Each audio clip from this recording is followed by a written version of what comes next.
High, কেমন আছো সবাই? আমার নতুন একটা ব্লগে তোমাদেরকে স্বাগত জানাই। এটা ছিল স্বয়ং একাদশী উপলক্ষে হরিনাম সংকীর্তন, তারই একটু মুহূর্ত তোমাদের সামনে তুলে ধরলাম।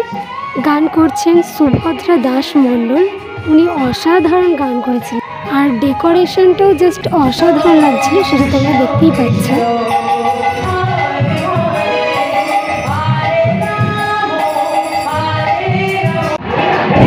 শেষে ছিল ভজন গান। সব শেষ হতে প্রায় 1:30 মতো বেজে গিয়েছিল। তোমরা দেখতেই পাচ্ছ জায়গাটা পুরো ফাঁকা হয়ে গিয়েছে, তাও আমরা ওয়েট করছিলাম একটু ভিউ নেওয়ার জন্য। পরের দিন ছিল একটু নরনারায়ণ সেবা, তারই একটু মুহূর্ত তোমাদের সাথে শেয়ার করলাম। মেনুতে ছিল আলু ভাজা, ভোগের খিচুড়ি, ভাত, ডাল, একটা সবজি আর আলু পটলের রসা, দিন চাটনি, মিহিদানা আর পাঁপড়। ভিডিওটি কেমন লাগলো সেটা আমাকে জানিও, আর ভালো লাগলে একটা লাইক করে দিও। টাটা।